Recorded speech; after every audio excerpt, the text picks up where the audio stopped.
This is how you come down.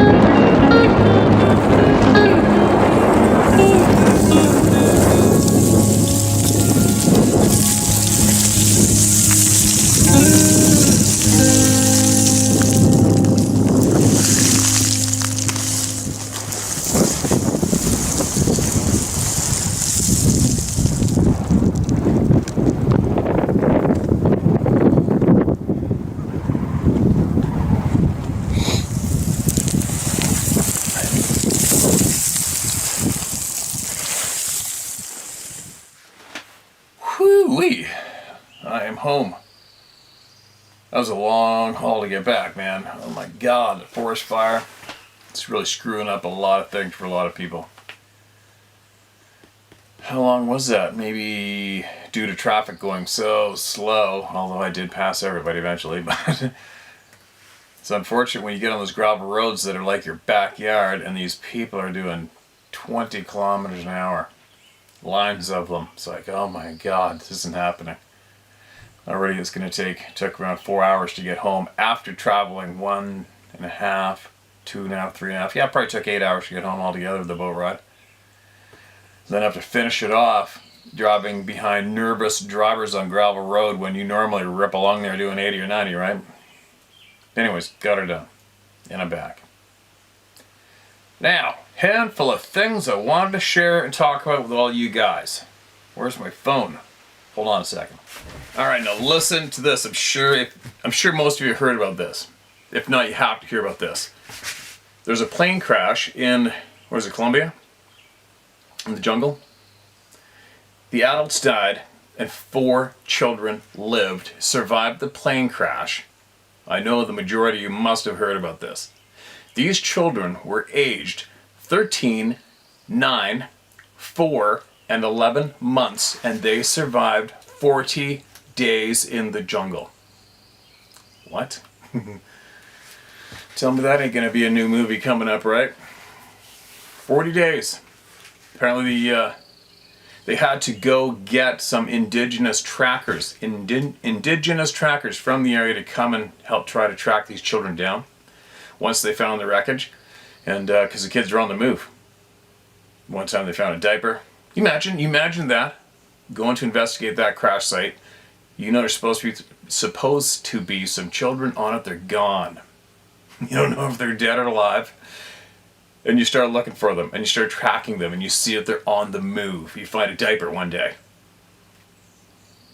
Wouldn't that be absolutely insane? The 13-year-old is a little girl, and I'm not absolutely intimate with the details of what went down, but from what I understand is a quick version is she is indigenous. They're all indigenous to the land, and she knew what to eat and survive on. You imagine getting that 11-month-old to join in on eating the food that they were probably gathering, insects, no doubt, lots of fruit. And I did hear the voice of a wildlife biologist who is familiar with the area, just got back from down there, and said that the jungle is absolutely littered with fruit-like items that are actually toxins and poison that would mess you up. And those kids made her. How frickin' amazing is that? Unbelievable. Picture that, moms. Picture that one. Your 13-year-old to 11-month-old is out there in the jungle. The search has gone on for a month now. Haven't found your children. You don't know if a jaguar's gobbled them up, crocodiles, snakes, poisonous insects. That's just mind frickin' boggling. You know that's going to be a movie without a doubt. What else? Moving along. Stephen Greer. That went down today. I listened to it live, actually. Thank God I had enough internet. I had my earbud in and my phone playing on the way over on the BC ferry, and I managed to listen to the whole thing. So my take on it, for me, I'll never preach this to anybody, but my gut did not give me any kind of alarm whatsoever. Do I think Greer is solid? From what I can tell, yes I do. So far, yes I do. Unless I've been thrown for a loop. And I'll tell you some of the blatant obvious clues why, simpler ones. number one is when he talked about the advanced technology, he never mentioned that we have to get it before the Chinese or before the Russians or before anybody. There wasn't even one hint of that in there. Politics or military or greed or power. Nothing. He seemed to be absolutely sincere in his concern for the world and all of us and creating free energy, which I am familiar with a bunch of the topics that he did mention along the route of the talk today. But that was one strong point for me, was it wasn't about a race to get it before anybody else. If it was, that would tell me that he's guilty. It wasn't. He seems to be very sincere. Obviously, he's quite knowledgeable. He's a doctor. Trauma doctor. I think he passed on $12 million a year or some damn thing from his career previous to this until he decided he wanted to do this for mankind, and I believe he's sincere. Do I think all of the items that he brought forward are true? Yes, I do. And a lot of those things he brought forward too is somewhat a bunch of the points intermeshed up with what people have brought here. And so far, across the board, a lot of people who have allegedly been in contact with these other beings, the one common denominator with that part is, and the question that I've always asked is what's happened to the people, and they have always said consistently, it's us, it's the government. So if you listen to Greer today, you'll hear something said in there that meshes right up, right, with that. Although I am certain that there have been abductions going that way without a doubt. David Plattis has investigated that in depth for a long time. Even like one man who they made a movie about Fire in the Sky who was abducted, and he gave a very detailed account of being abducted, thrown down on the table, and these beings who were not human going at him, right? And there's far too many people have claimed to have been taken up there, that direction, on some kind of a craft by beings that aren't human. So there is that factor that's been thrown down for a long time. It's a strong pattern. Do I believe it? Yes, I do. Yes, I do. You have to listen to each other. All we have is each other, you guys. And I think at this point of the game, I hope one thing that we have all learned here is when someone wants you to shut up, when someone just answers what your question or story is with conspiracy theorist, that should tell us by now who's guilty and who's lying and what's truthful, right? So when some truths come out and they get attacked immediately, red flag for the attackers, right? For me. Anyway, I'm quite tired. I'm trying not to babble too much. But anyways, I would urge all of you to just Google up Stephen Greer on the YouTube. He's got a channel, and his live video played live today, so I'd imagine it's still up, right? I'm not certain on the details of the live thing. I know I've threatened to go live a few times myself, haven't had time. But go have a listen to it, and then throw down your comments in the comment section below today's video, or the next day, or whatever. Just throw down your comments and let us hear what everybody thinks about this. And I guarantee you, there's going to be somebody that is going to try to trash his character without even addressing the information they're sharing. Nothing about the information they're sharing, nothing about it. All they will do is concentrate on shorting his character, and that's it. And when people do that, red flag for the attacker, right? Take from what you will or leave it. That's what the honest people say. Take from it what you will or leave it, but make sure you listen for yourself. That's what the honest people say. The people that attempt to steer you away from listening to that person are more than likely absolutely guilty, dirty sleazebags. Okay, guys? So, for me, I believe him to be sincere. There has been no secret about how there is energy all around us, and it should be free, and there should be poverty. I absolutely agree. The evidence has been kicking around now for generations, and there have been noted assassinations of scientists and inventors that come up with this numerous times. Also, that's also been related to me, not just for me digging and finding on myself over the years, which I have, but as well as some of the scientists who have contacted me along this ride and shared with me what they know about various items. So There you go. That's my call on it. Greer is sincere. That should almost be a t-shirt. Greer is sincere. And, but you need to go watch it for yourself. You need to listen to those powerful testimonies of those people that came on board at the stage with him. And he has a shit pile of other whistleblowers who are scared for their life. A lot of them have been killed. And there's one ex-military man there whose testimony is pretty powerful, pretty emotional. And I hope he gets the justice he's seeking as well. But anyway, guys, I don't want to waste too much time on that, because you need to go listen to it for yourselves and take from it what you will or leave it, and let your gut do the deciding for you, not another voice. Don't let me or anybody else decide for you, just your gut. You go with your instincts and get in tune with them, all right? Get in tune with your instincts and go with them and let that decide. All right? Don't go with majority. Don't go with somebody because they press you. Don't go with a decision because somebody's humiliating you. That's all the wrong things to do. Now, I'm going to kick back and relax in here and get some more voices heard, because that is very important.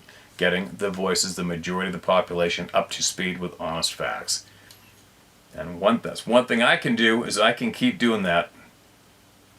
And I also, did I mention in the other video? I might have chopped it out, maybe by accident, but I have started putting together all of my emails from all the scientists in one place to make sense, so I can deliver it, just so you guys know.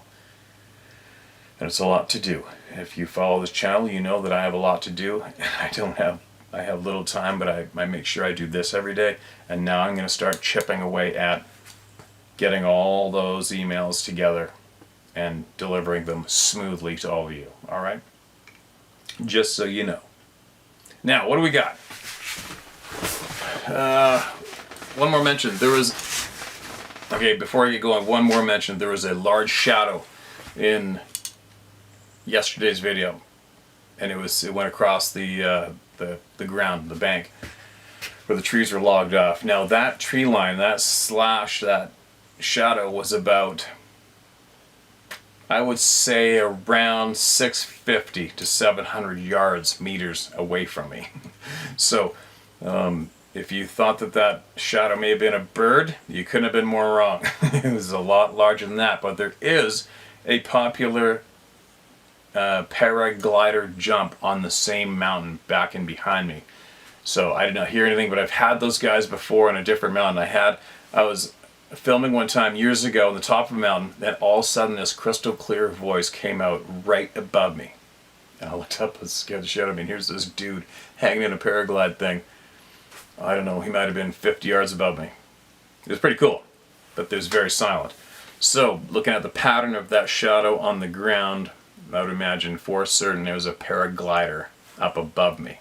The sun was behind me, projecting that large shadow on the ground, alright? Another mention. So while I was away last night, I just got home today. Last night, Sarah said there was a helicopter right over the house at 3 in the frickin' morning. She said it was so loud, it sounded like it was landing in the yard. It scared the shit out of her. And I said, did you go out and look? And she's like, no. So I looked out the window, the bedroom window, but I didn't see anything, and I was too scared to go outside. And then it eventually went away. What's up with that? That's a couple times we've had helicopters low over the river here in the middle of the night, but right over top of the house at 3 in the morning, 3:30 in the morning. What the hell's going on, right? So now I'm home. We'll see if that happens. If it does, we'll be getting some video for sure. It's a little odd though, right? All right, there we go. It's enough babble. Let's get into this. The names in the following account are changed to avoid criminal prosecution. Both I and the man who told me of the incident are holders of now inactive top secret clearances issued by DONCAF, Department of the Navy Central Adjudication Facility. I don't know if the details of the incident are still classified. This is why I've changed the names. I apologize in advance for the cryptic nature of the story. However, I have known this man, I'll call him Jim, and served in combat with him for many years, and I have and will stake my life on his integrity. The only reason I'm telling you this is because you strike me as the same type of no BS kind of guy, and people have been misled to believe that these are animals, so it's okay to kill them. Some time ago, Jim was sent on a TAD, temporary additional duty, to a unit in Alaska. Most of the time there was spent on field daying, most of the time there was spent on field daying this or that location and sitting around passing scuttlebutt, bracket rumors, end bracket, about the nature of their purpose there. The official title was simply Security Force. Training was conducted on target acquisition, field navigation, and winter survival. Alert drills were called almost daily. Jim and his platoon responded to the alert as always, only this time the truck they had boarded started pulling out. He said they rode for about 15 or 20 minutes and were ordered to get out. They were in the middle of a huge valley, at which point they were told to follow an officer and a civilian guide. He and the others walked quickly, at first, for about a mile, and then were told to be quiet. They were also told to check their weapons. Standard M16s, A4s, and one guy had an M40A3 in 7.62 by 51mm bolt-action rifle.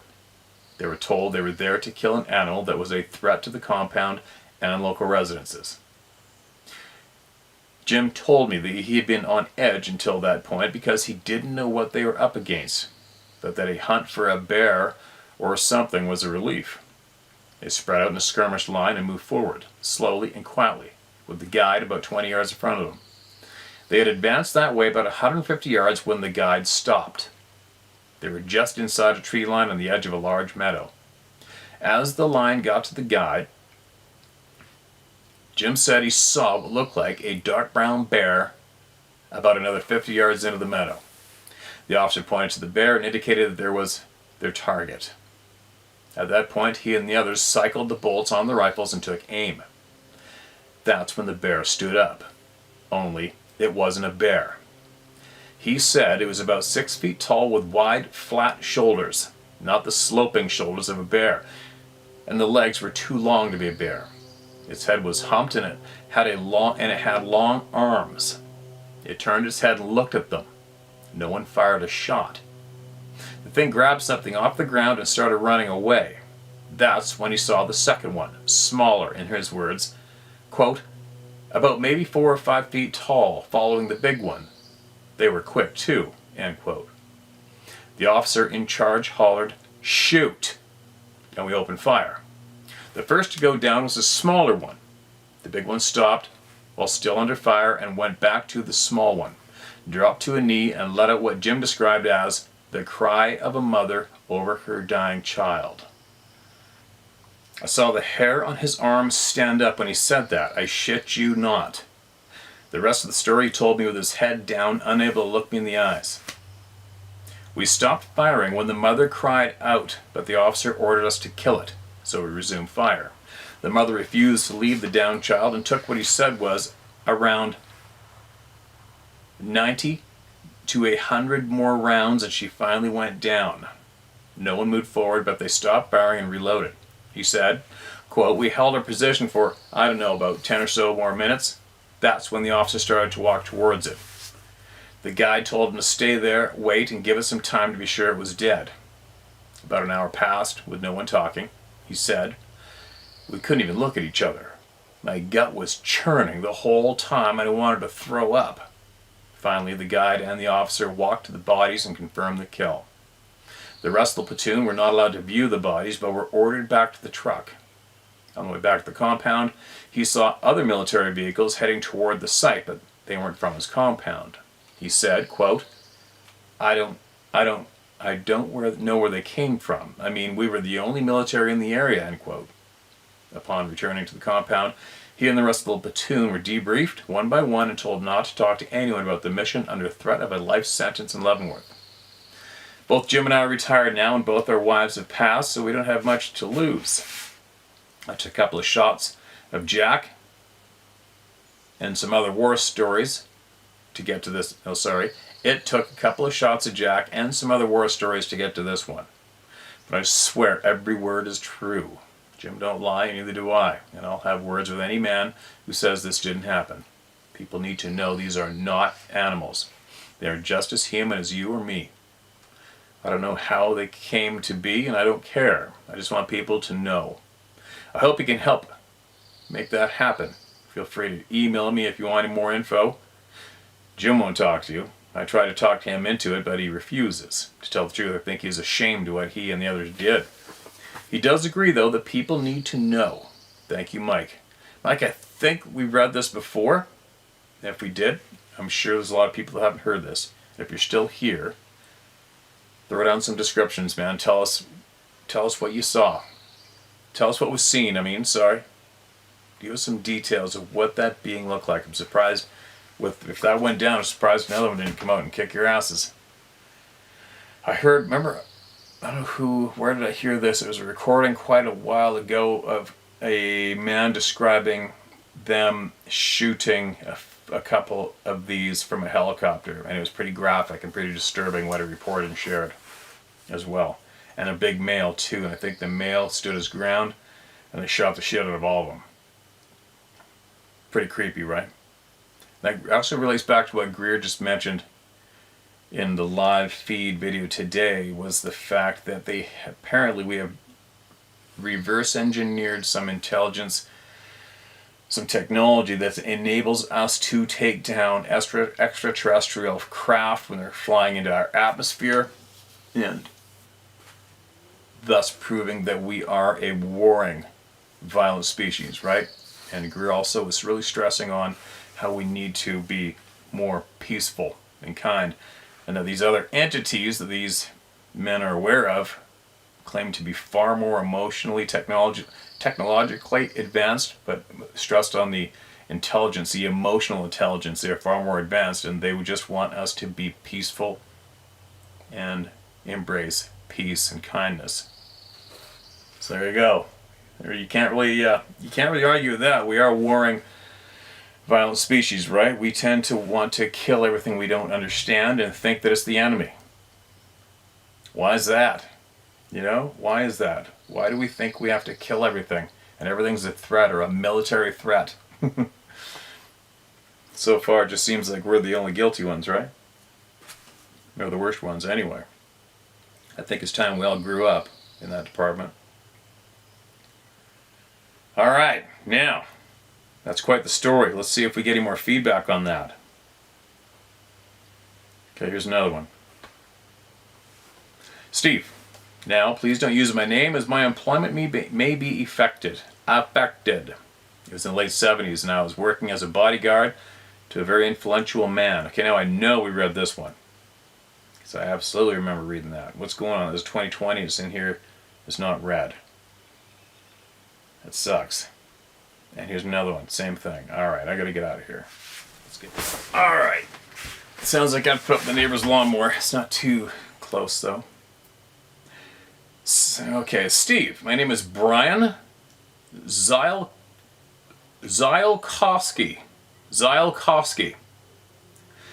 So I'm sure listeners will have a crack at calling me a crazy Polak after hearing my encounter, but I'm sure everything I'm about to recount is absolutely true. It happened in the winter of 2018, February, but the exact day eludes me. I'm a registered nurse, and at the time was working long hours as I have to take on call duties with my job. I'd worked about 17 or 18 hours and was finally on my way home at about 2 a.m. I was working at a hospital in Mount Clemens, Michigan, and had just exited I-94 highway at the Woodhams Road exit and was headed north. It's fairly rural, and as you go onto the overpass after exiting the highway, there is a riding stable business to the left and a campground to the right. Shortly past there are several houses, and it is not well lit, I will admit. As I was driving, I saw up ahead what I thought must be a horse standing at the edge of the road with front feet actually slightly into the gravel on Woodhams Road. Yes, it was that close to the road. At first I put two and two together with the riding stable just behind me a ways and thought, son of a bitch, horse must have gotten loose. Being an animal lover, I'd figured I'd have to stop and call 911 to get someone out there before it ran into the road and caused an accident, so I slowed down. As I approached, I started to realize it was not a horse. The creature just stood there, and I could see it was looking directly at me as though it was patiently waiting for me to pass. I soon realized it was a dog. A pure white shepherd type dog. It had a bulky build but a very classic shepherd appearance. I literally passed by it at about 5 miles per hour and was within 6 feet of it as I was in the northbound lane, and it was at the edge of the southbound lane with its front paws literally in the gravel, and it was actually watching me approach, and we literally were staring eye to eye. Its ears were erect, and it never gave any indications of menace or aggression. It was as though it saw me coming and decided to just wait for me to pass before it would cross the street. Its front paws were in the gravel at the road's edge, and I noticed it was standing right next to a mailbox. The top of its hind quarters were just level with the top of the mailbox. I was in shock. I've had dogs for years. I have 3 at present and 4 at the time this happened. I had a friend who used to breed Great Danes, and he had one that was an absolute Goliath. This dog I was looking at was as tall or taller than that dog, which was actually named Goliath. But this thing was stocky, like a very robust German Shepherd or Husky. My cell phone was in the back seat. I always leave it there so I don't get tempted to respond to texts. I made note of the exact mailbox, which wasn't difficult as there was only 3 houses and this dog was standing next to the mailbox of the middle house. The next series of houses was a ways down the road. I turned around at the first opportunity, grabbed my phone from the back seat, intent on getting a photo. When I turned around, I saw that it was gone. I stopped in front of the mailbox and surveyed the area, but it was gone. I went back the next day late in the evening and measured the mailbox. It was 48 inches to the top where the dog's butt was level with it. That would put the front shoulders about 6 to 8 inches above that. It was literally the size of a pony or a small horse. Thought about knocking on the door of the house as I expected the owners to come question me as to why I was measuring their mailbox, and I thought just maybe they had some mutant dog with pituitary disease. But when no one came out, I decided that I would probably just come off as being crazy, so I left without questioning the home's owners. Considering that my own wife didn't believe me and said I was seeing things from being overworked, I had no reason to think anyone else would believe me.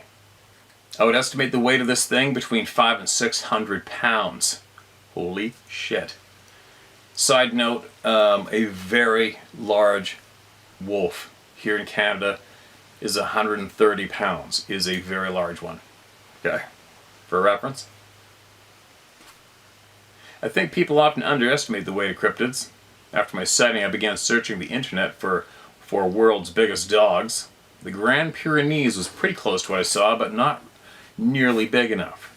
Obviously, during this searching, I came across Dogman, and that led me to Bigfoot, and I've become fascinated with the topic. But I've noticed people will say they saw a Bigfoot, and it was the hugest thing they ever saw. They will state that they didn't think the .44 Magnum they had would do anything but piss it off. They'll say it was 9 to 10 feet tall and 5 feet across, and then they'll estimate the weight of 500 pounds. I think to myself, really? So a 500-pound beast is a huge thing you ever saw.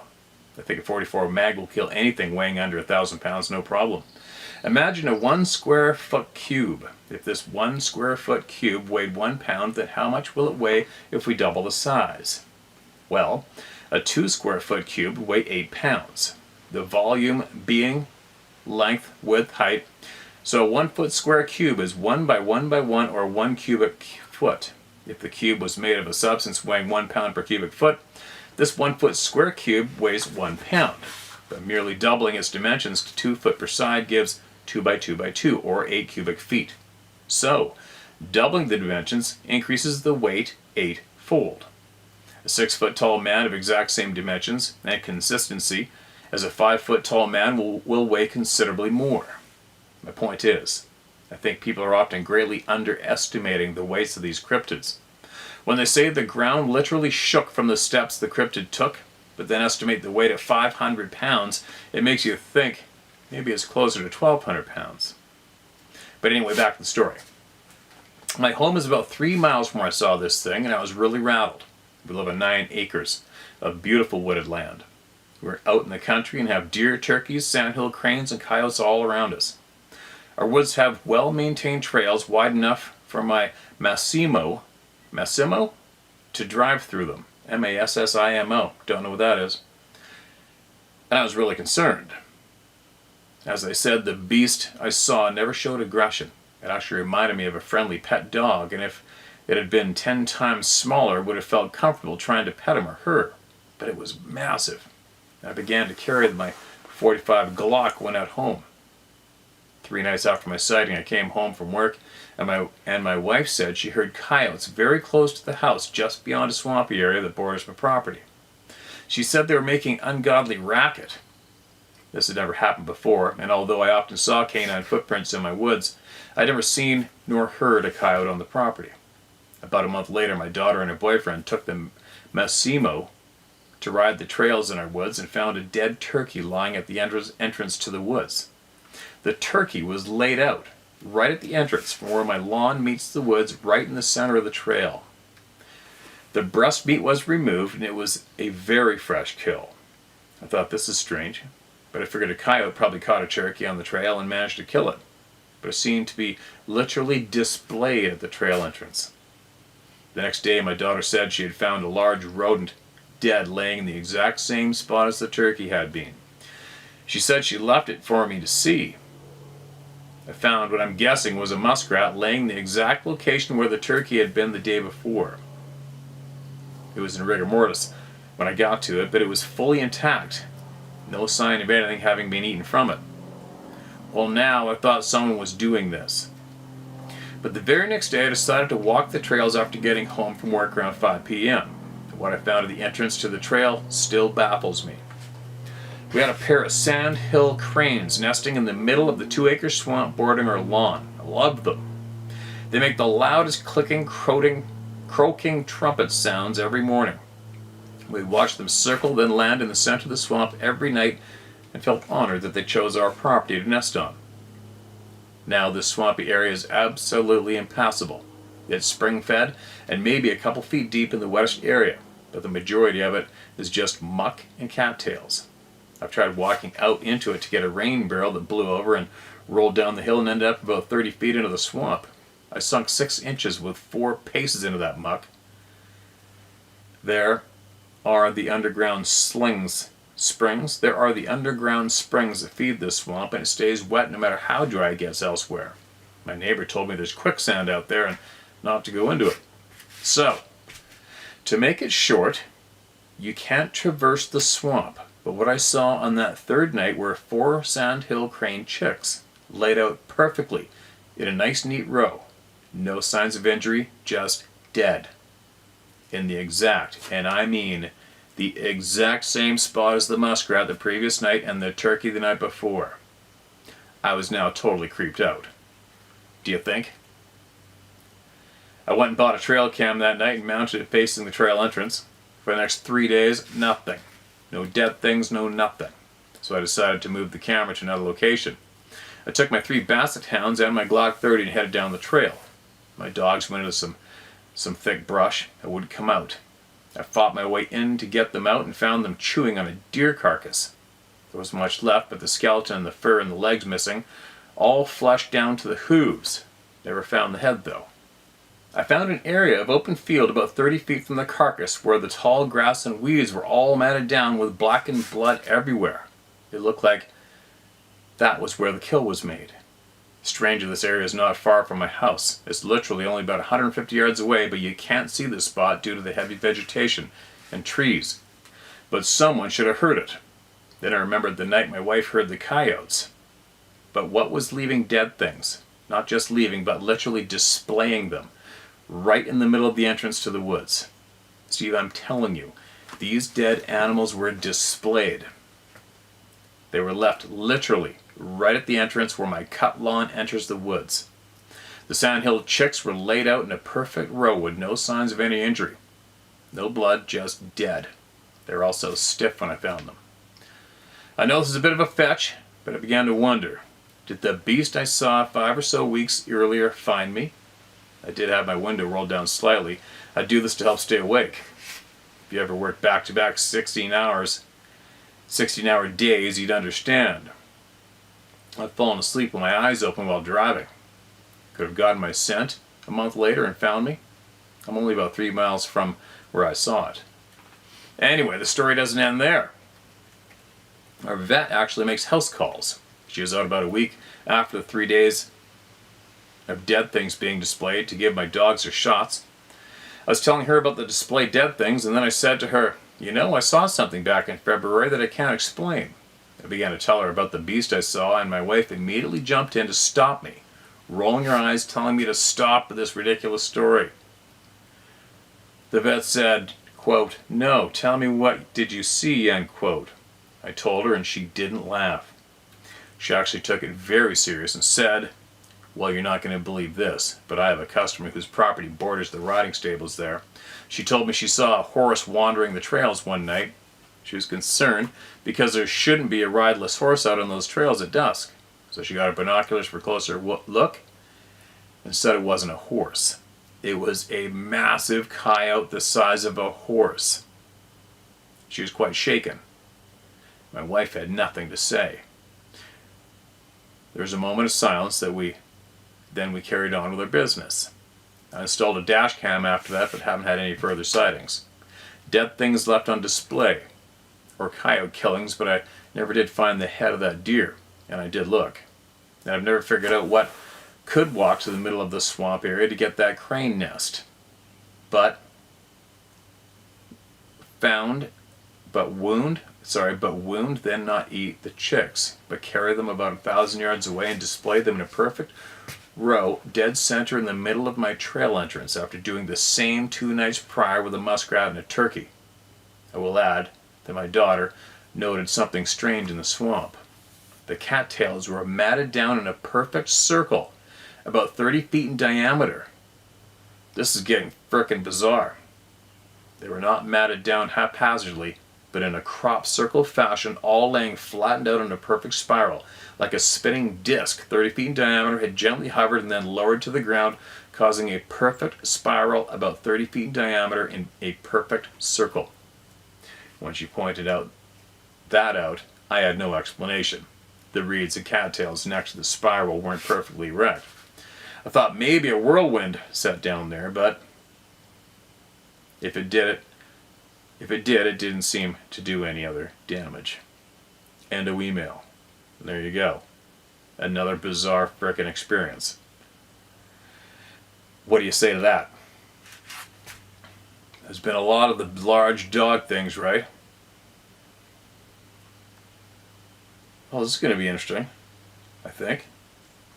But thanks for sending that in, man. Appreciate it. And if you've had anything else like that happen since, you might want to share with us, all right? I've read a couple stories of hunters harvesting a buck, deer, taking all the meat, leaving the head and the spine and the hide in the woods, and then coming home and it was balled up on their porch at their house miles away from where they harvested it. What's up with that, right? There's also some things I believe. There's a man who sent me a book. I can't think of his name off the top of my head, unfortunately. And he's been researching these beings, and he had the exact same sounds he made blasted back at him when he got home, dozens of miles away from his research area. And it was spoken to him the second he got out of his vehicle at his house. Right? There's some crazy shit going on. Some crazy shit. Before you get going, there's something else I forgot to mention. The drone thing, the drone's nothing new. I think I'm on my 5th drone, okay? I've been droning since they first came out. I just haven't had time to do it, and I really want to. And I finally started doing it again lately. So, I intentionally stopped at one spot along the Birkenhead River to drone an area. I'll show it to you right now. So, this is called Spetch Creek. There's a Forest Service road there that's called Spetch Creek. And this chunk of mountain, these mountains, are in between the Birkenhead River and Joffre Lakes. All right? This is probably one of the most hottest areas for sightings that I am familiar with, one of them. And there's a couple that disappeared. And here's the photo here. And this couple parked their vehicle right down below there, and they hiked up into that area, into that timber, and imagining that flattened out area in the center. And they disappeared. They didn't find their backpacks, they didn't find anything. Dave Plies investigated this thoroughly, spoke to their families, and says something's quite odd with this case. It's never been solved, and nobody's ever found a sign of them, ever. Now, one thing I was wondering at first, that I was wondering, because in the beginning, after they went missing, I think I was up north, I remember sitting on this mountainside, looking along this rock face a few hundred yards ahead of me. And this rock face was probably about 150 meters long by about 40 feet deep, and then it was just, sloping, spill off, crumbling gravel. Well, and I would never have thought twice about walking along the top of that gravel at the base of that face, ever. I've probably done it a few times. Actually, I have. But while we're sitting there on the top, we were sheep hunting, the whole length of that rock face folded off and crumbled down below. It scared the living shit out of me. Because if you were on that trail, you would have been rock piled and never, ever, ever found, unless they had cadaver dogs running around in that rock pile, if they decided it looked fresh. So, I even spoke to Dave a few times about this case too, and I said that I think that maybe there's a possibility they got rock piled, because I never thought about getting rock piled much before until I saw that happen in the woods myself. And I always thought that, well, there's a pretty good chance they may have got rock piled. But now that I look at those drone shots and I look at those granite mountains and those rolling, smooth and off faces and hips, I don't think they got rock piled. You know what I mean? You can see what I'm looking at. But anyways, I thought I'd share that. That is where that couple has went absolutely missing, right there. Now, what have we got? Okay, listen to this. I just read the first two sentences a second ago. Titled North Van, so that's North Vancouver. Hi Steve, we've never met, but you might know me as the guy that started the Sasquatch poll on the huntingbc.ca forum several years back. I'm also a supporter of Dave Plies and all the work he is doing with the Missing Can-Am project. I may send the story to him as well. Feel free to use my name. I've reached a point in my life where I really don't care what people think about me. Well, how funny is that? You're actually the guy that started that thread, because I brought that thread up a few times on this channel. And obviously you remember that I was probably the loudest voice in that thread, right? Do you remember that? Remember that douche that called himself Buoy Boy, I believe it was, back then? I use him as an example quite often of how it's so bizarre to watch people just want people to shut up. And there was him and maybe a couple others, not too many though, in that thread. It's a popular thread, and a lot of brave people came forward in that thread, and there's that handful of guys that were just determined to keep trying to humiliate every single person that spoke, and every time I made a post, that guy would try to jump on me, right? Remember that? And then I decided, oh, I'll be getting the last word in. And I did. I believe I did, didn't I? But anyway, welcome aboard. Let's hear your story. Sorry for that little interruption. Now, first off, I want to thank you for everything you're doing for all of us that venture into the woods. The forest is a place of immense beauty. It also has the ability to humble us in a good way by making us realize that we are, as individuals, small in the grand scheme of things. I started hunting approximately 12 years ago. This is why I like to hunt alone most of the time. It gives me a chance to get away from the lower mainland area where I live, which is getting more and more dense and more inundated with the trappings of inflated egos. I like to add that when I hunt solo, I always carry a Garmin InReach Explorer that has the ability to text and send a SOS signal to emergency services. I also carry bear spray in any area populated by grizzlies. I've always been a calm, even-keeled person. I grew up as a teenager playing in a band in front of large audiences. I've rock climbed, whitewater kayaked, raced motorcycles for 4 years in the States, and I'm currently 17 years into a career as a firefighter.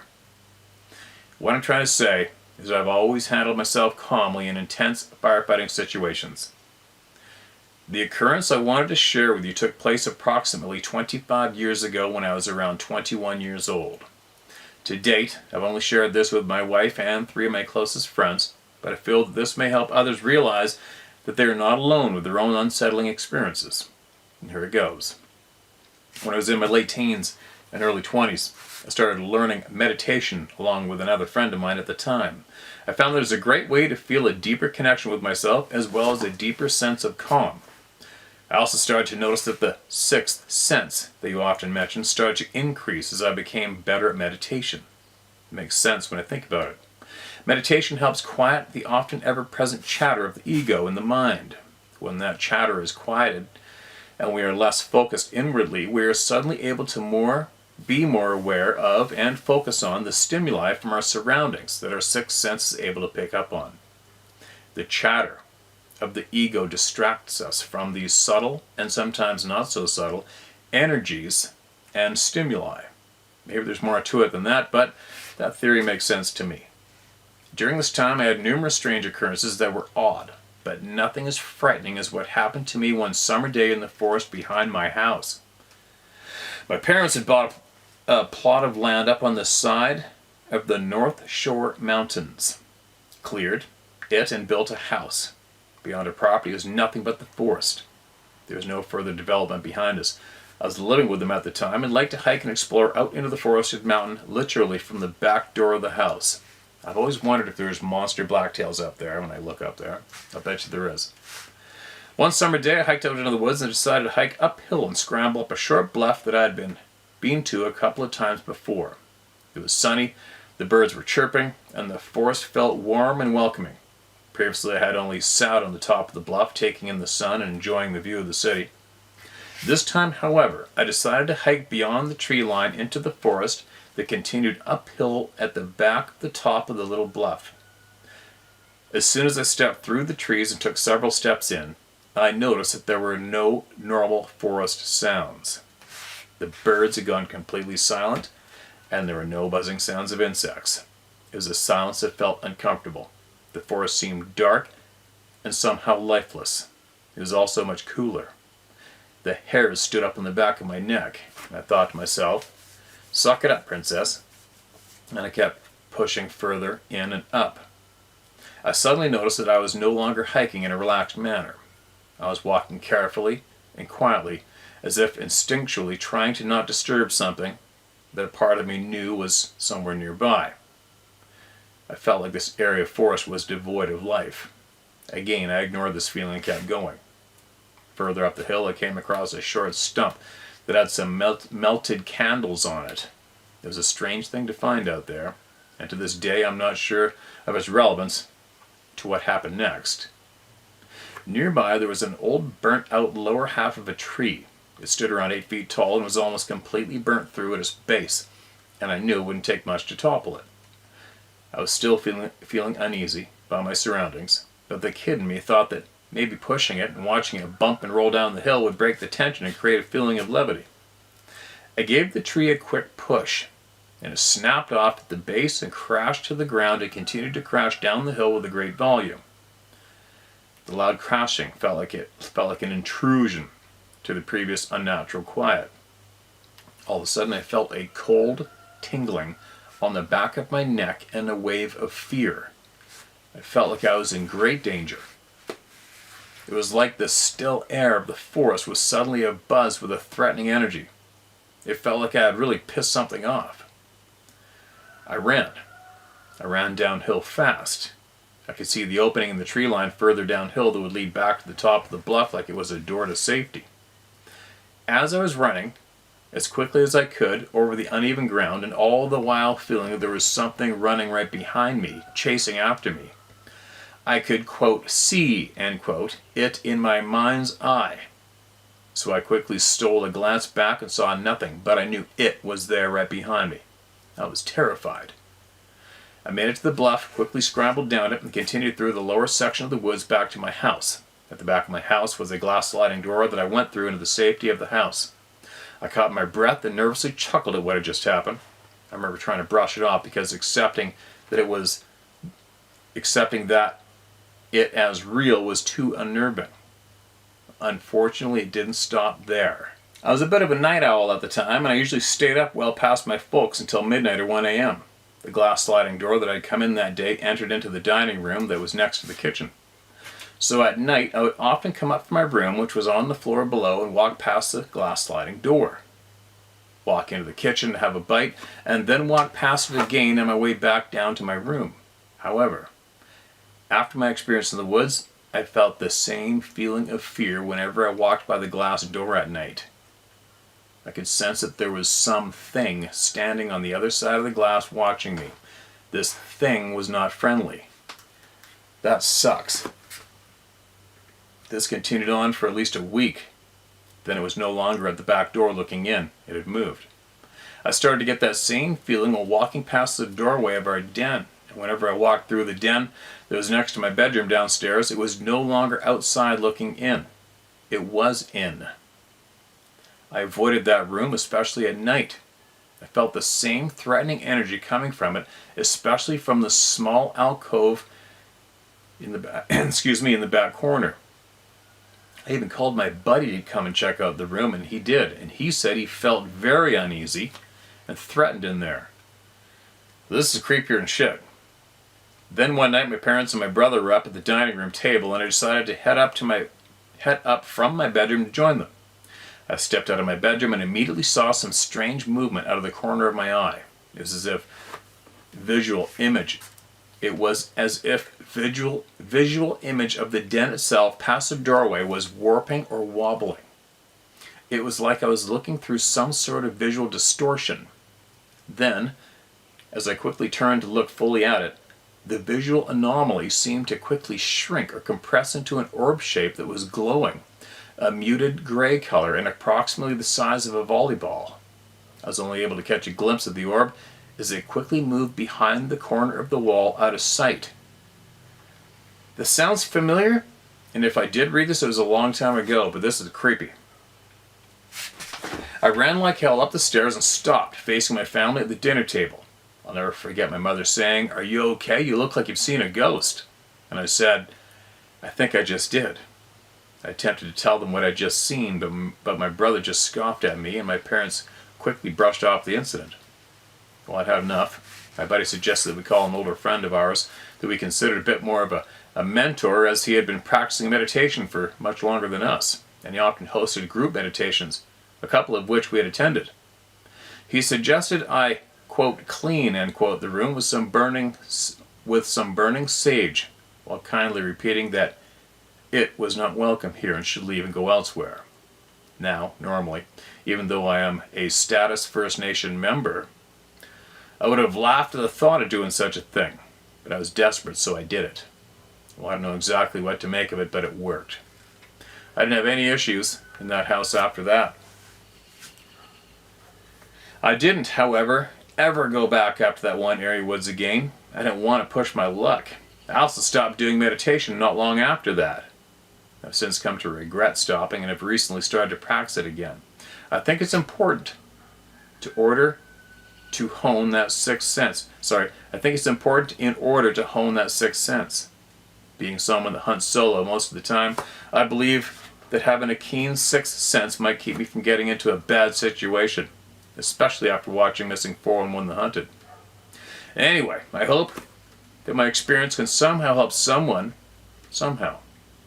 I know this is not about Sasquatch, but I think there are many things out there that we don't fully understand. Thanks again, Dorian Bueller. Dorian, thank you, man. I think I may have read that, and if I did, I'm glad I read it again. And I have a feeling, well, I'm convinced, I'm not going to dictate it to any of you, you'll figure it out for yourselves, but I am absolutely convinced the orb, the lights, the ball of lights, and these beings are absolutely connected without a doubt. Alright? Without a doubt. In your backyard, probably 15 years ago, Region 2 wildlife biologists told me flat out they had enough fur samples from grizzly bears to identify 54 different grizzly bears back then. In a triangle between Squamish, a line from Squamish to Whistler, North Van, and back to Squamish. I know that, to pass on to you, and also these Whistler search and rescue volunteers. A couple of their members have found Sasquatch prints numerous times, and they were looking for a man who had, there's a trail, I'm not familiar with it, a hiking trail from Squamish that goes up top there, all the way to you guys in North Bend somewhere, some trail there. And they were looking for that guy on that trail. Apparently they found him. He committed suicide, unfortunately. But while they were looking for him, they found a massive print and sent me the photo of that too. I gotta still have it somewhere. But they found a Sasquatch print right up there as well. So there you go. I'm quite sure you realize that there are tons of sightings in all those mountains overlooking Vancouver, everywhere. Seashell, Gambier Island. A friend of mine sent me a photo. They found motor crossing in the spring. I've posted that picture on here numerous times. They found prints on Gambier, prints in the snow, and they felt uneasy and shitting themselves while they were there. So there you go. It's anywhere, it's everywhere and anywhere at any time, right? These things are happening, and we need to speak out loud and share it, right? And I'm glad that we share it. I'm glad I watched Stephen Greer today, and I'll, if I can and think of it, I'll forward that link to his video and this video in the description below, I guess. Hopefully I remember to. Excuse me. Anyway, this past weekend, my dear friend is he's the big cheese of the Whistler Fire Department. Also having some very unfortunate luck with the family. And as we're chatting away, we were talking about various funny stories. When we got some alone time, BS and telling stories, and he's saying how he always tells the crew, their first responders, and I'm going to pass this on to all of you. I think it's valuable. He says, always remember your ABCs. ABCs. They always say it to each other all the time. ABCs. Remember your ABCs. Always be calm.